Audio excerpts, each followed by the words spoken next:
and welcome back to Season 6 of the MRX Lab podcast, the show from FlexMR, where this year we're on a mission to bring you inspiring stories, tips and tricks about how to put customers at the heart of business decisions.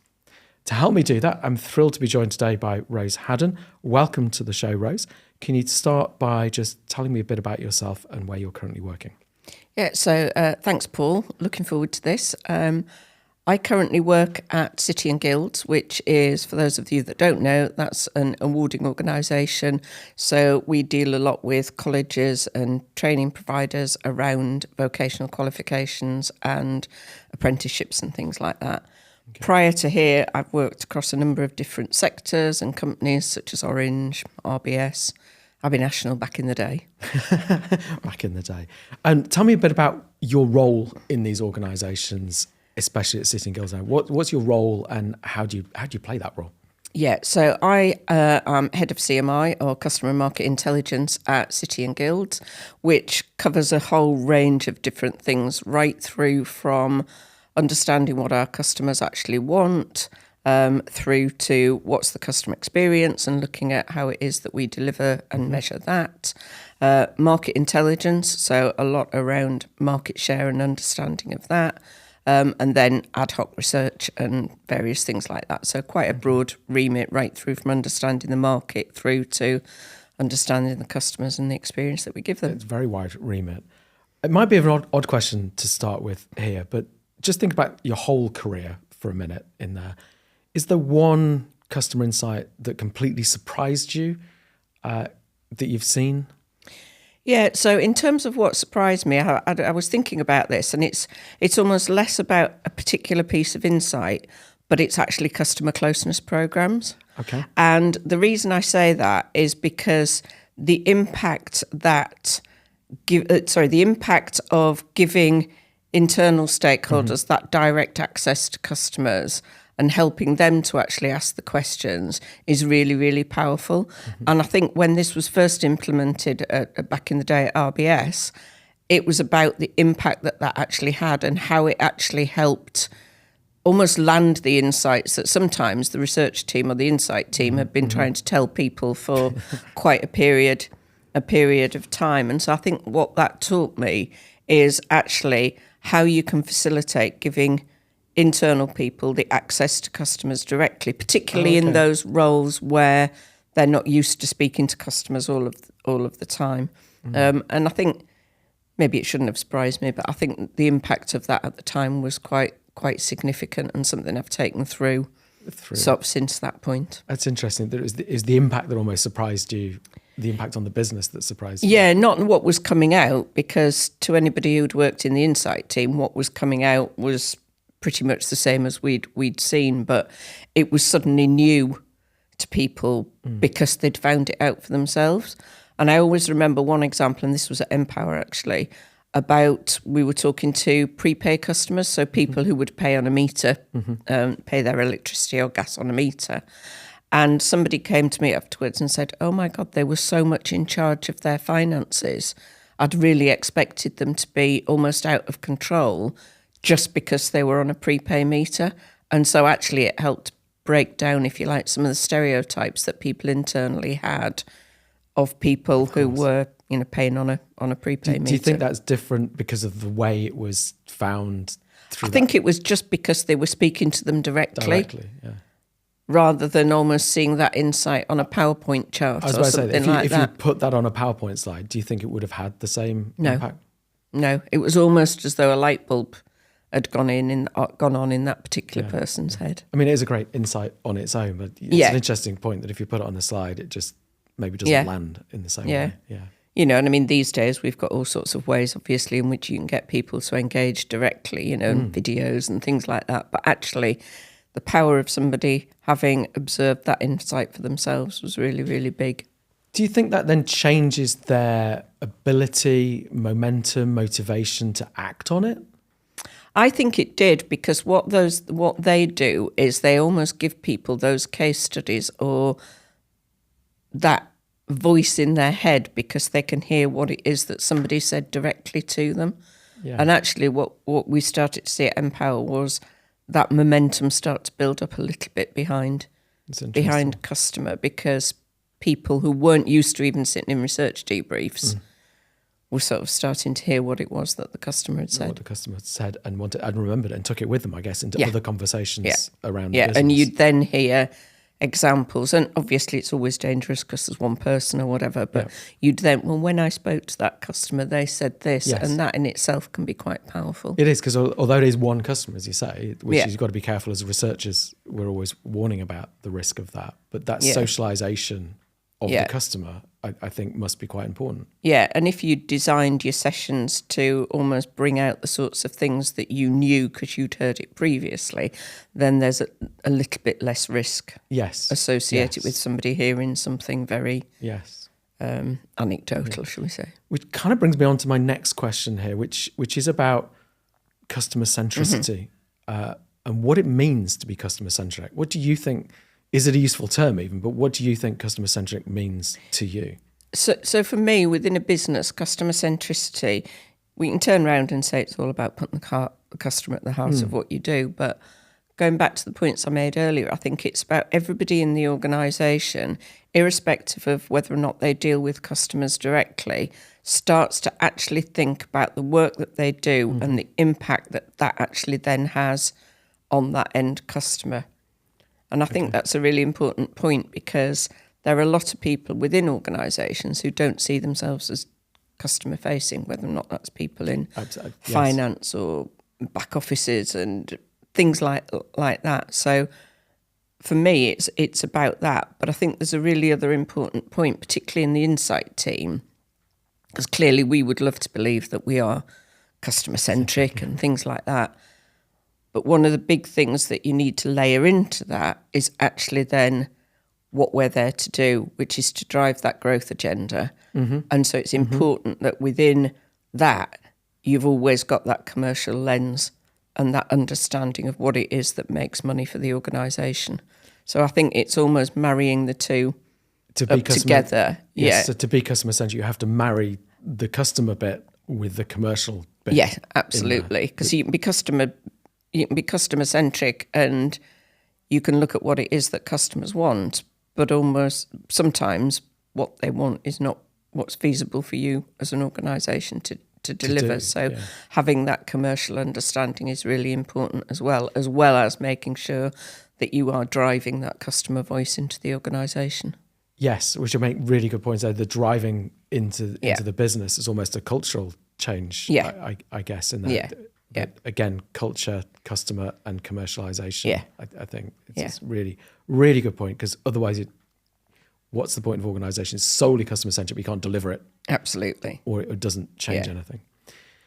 Can you walk us through maybe a time when customer insight from your team has influenced a major decision? So thinking about a major strategic decision in a business and your role in that, I guess, as a customer insight function. Yeah, I think in terms of the things that have had a lot of impact in the organisations that I've worked for, it's been very much around the customer experience, both here at City and Guilds, but also, to be fair, when I was at Empower as well, in that both of the organisations are at a point where, as with many, the customer experience isn't necessarily where you want it to actually be.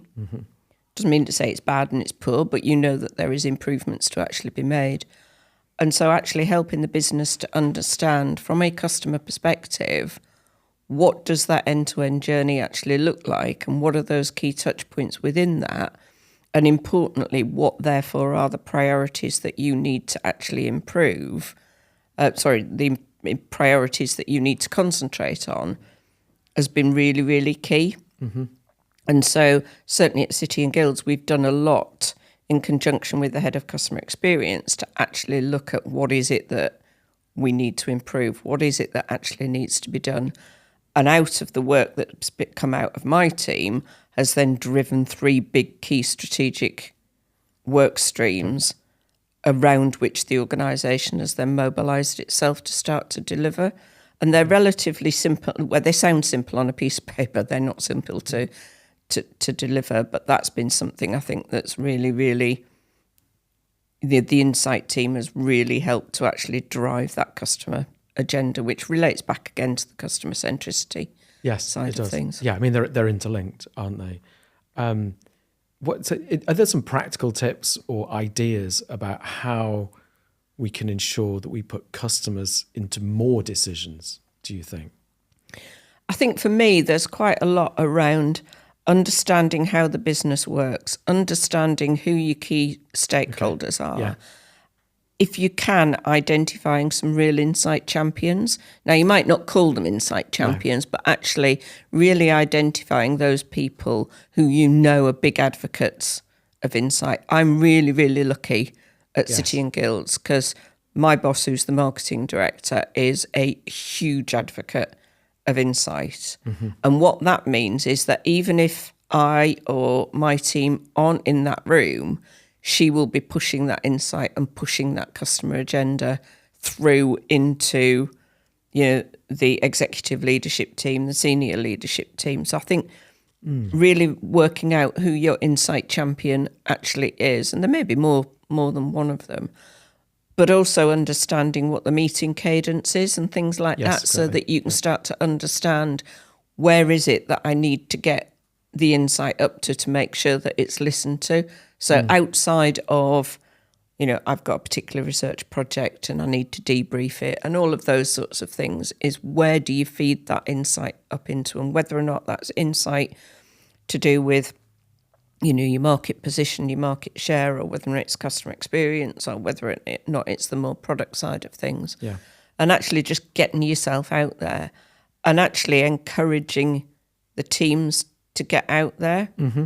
One of the things that we've just recently implemented at City and Guilds, which I've done previously elsewhere, was actually aligning the team to different sectors. Okay. So City and Guilds has certain priority sectors, whether or not that's, construction or engineering or hair and beauty, because obviously that's a lot of what we do.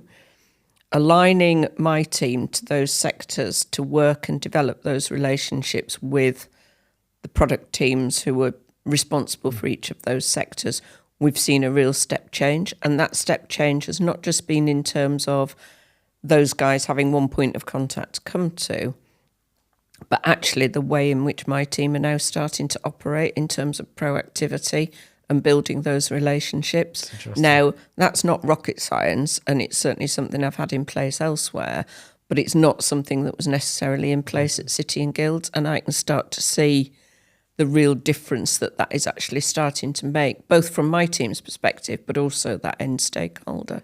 Well, there's two things in there. Do you think that is helping drive your team's conversation around the commercial and the growth, going back to your point about commercial and growth and less about the insight process? Do you think that's helping? Definitely. Why is that? Just because what the relationship is closer? I think it's the relationship and the conversations that they're actually starting to have, which are less transactional. And what I mean by that, they're not, I've got a research project, can you run it for me? My team are now involved in the monthly commercial review meetings and the quarterly ones, which are a bit more strategic, a bit more longer term. So by hearing the conversations that are happening, they can also start to be more proactive with the questions that they're asking and the sort of work that we can actually help with, as opposed to somebody just coming to you with a question which you might not even know the context to unless you dig. It's a really interesting. Harder. It's a simple. I'd say it's a simple. It's really thing. simple. It's really simple, but really powerful when you think about the importance of having a continuous dialogue about growth and commercial, and putting the context around what you're doing. Completely changes the focus almost from being quite transactional, as you say, to being. We're getting great feedback not only from the product teams, but actually my team themselves. Right. Are finding that really rewarding for them. It is driving a lot more requests, and so therefore, prioritization wise and things like that. But I see that as a good thing, to be fair. I mean, that's what you want, isn't it? Yeah. At the end, it's difficult. If you weren't busy, you'd be worried. But you need to be busy at the same time. But the rewarding point, I think, is fantastic as well, because it makes their job more satisfying. Absolutely. Definitely. And do you think then that is driving greater customer centricity, going back to that point? That is the mark of it?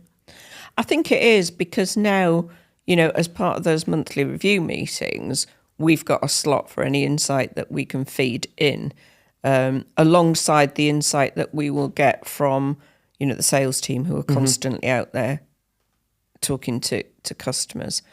I don't know where this fits in, but City and Guilds has got quite a culture of people talking directly to customers, and that's not just the sales team. So, there's quite a number of conversations that happen directly with the product teams on very technical stuff that they might want to actually understand, but bringing my team into that as well so that we can start to almost bring all of that insight together is becoming really powerful.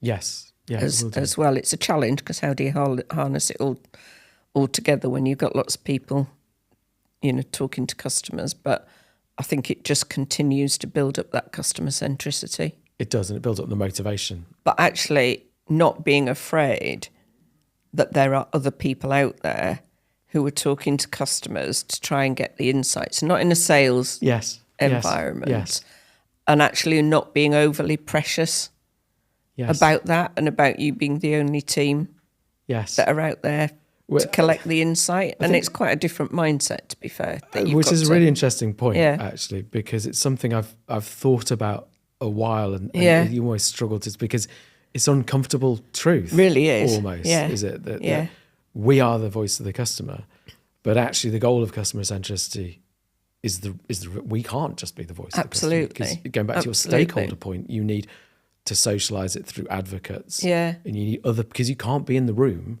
where the decisions are made. No, and in some instances, they are the right people to be getting the feedback, because it might be around some really detailed technical qualification type things, which we wouldn't have that sort of knowledge. But it's about how do we bring it together? How do we then share the insight that they're getting alongside what we're doing? And how do we provide them with some, let's call it guardrails, for how to interview customers, how to go about getting the insight. So simple things like don't ask the direct question. Yes. And things like questions, that. Close questions. So my team have had a role to play in actually educating, I suppose, some of the teams as to how to do that, and then how to analyse it, and how to not get bias, and all of those sorts of things. Which, again, really interesting point you make there, because not only have you recognised it, you've embraced it. It feels like you've embraced that and made it a part of the process. Because you're gathering it back in. And as you say, it is uncomfortable, and it was uncomfortable for me even walking into City and Guilds, recognising that, because I'd been much more, it's the research, it's the insight team who does that.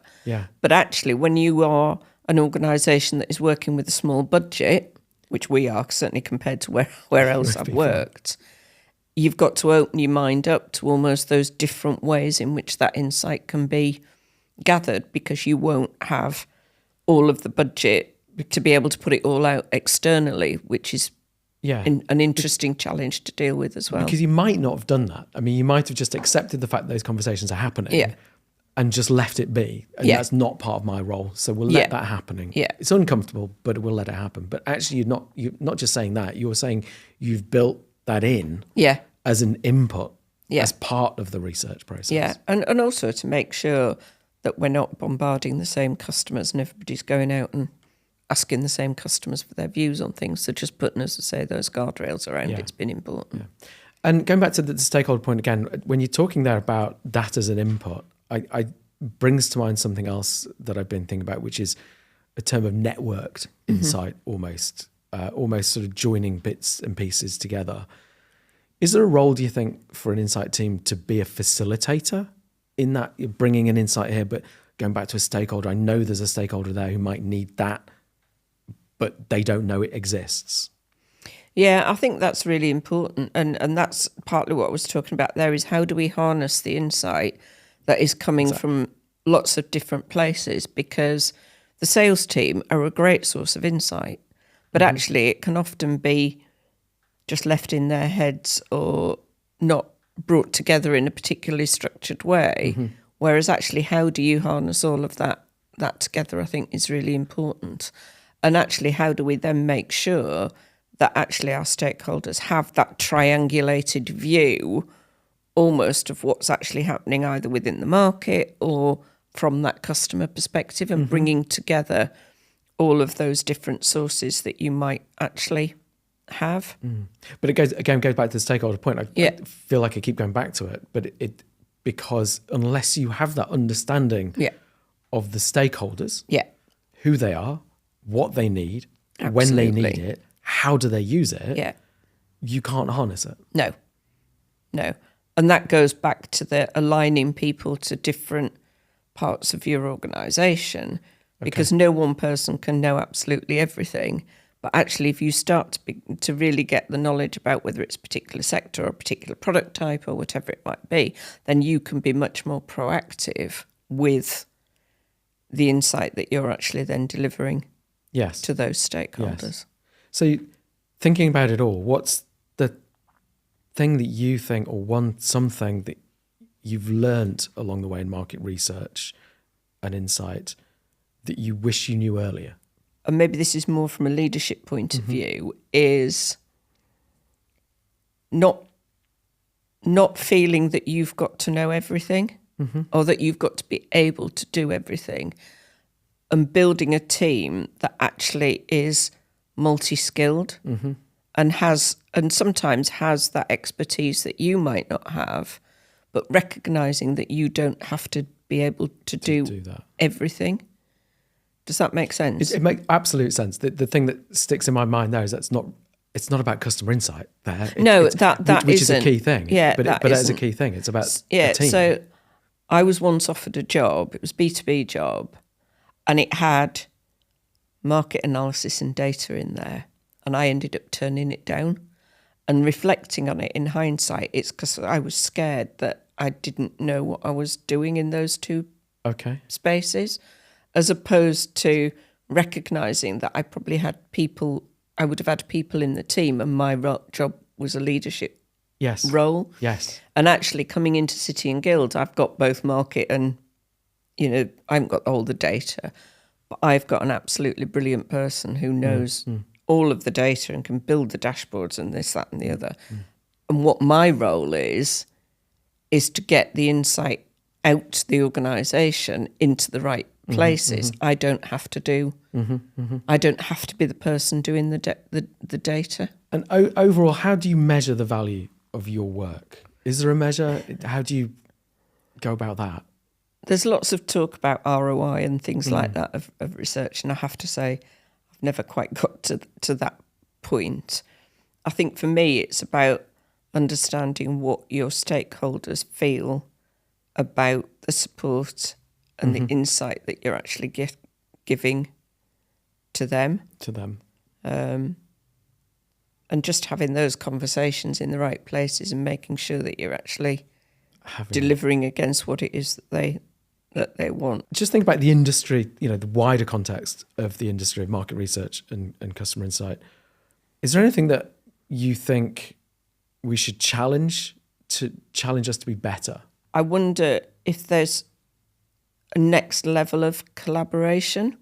And what I mean by that is that there are some brilliant relationships out there between clients and agencies and working really, really closely together. But actually, one thing that can be quite powerful is actually maybe for the agency people to actually spend time with the client. So I don't mean on a project basis or on things like that, but maybe even on secondments and things like that, which again, it's nothing new. But particularly if you're an organisation where you're developing relationships with a very small number of agencies, actually bringing them in to actually experience what it's like. And I think probably more so maybe even at the more junior level than necessarily at the senior level, just helps them understand that commerciality a little bit more and actually helps them to understand some of the conversations that are going on to try and help shape something before it might even get to the agency. Now, I'm not saying that doesn't happen, because I think it probably happens an awful lot, but just that appreciating that what that might Feels be like an important point though, because Yeah. it does happen, but maybe we don't think about it enough from a collaboration perspective. But I also think it goes back to your point about you aligning your team with sectors, and because that's changed the conversation. Yeah. And again, I think it would have the same impact. Yeah. And what I've seen is certainly working with those agencies where people have got the client side experience as well as maybe the agency side experience does bring a different dimension, and it brings a different dimension to the conversations that you actually have with the more senior people, because let's say you're doing some work on the brand side of things. If that person's been involved in what the brand strategy has been from the client side of things, then actually the interpretation that they might put around the research and the insight is slightly different, Yeah. as opposed to sort of not having heard the conversations that have been happening there. One last question. What's the one thing, if there's one thing succinctly that you think the audience need to take away from today's conversation, what is it? Build those relationships, I think. Relationships. Build those relationships Yeah. and get quick wins under your belt, Yeah. particularly if it's a new organisation that you're joining. I think that's brilliant. That's a great point to end on. So thank you, Rose, for your time. And thank you too to the audience for tuning in. We might be out of time today, but we will be back next month with another episode about more inspiring stories of customer insight and its success. Until then, I've been your host, Paul Hudson, and this has been the MRX Lab.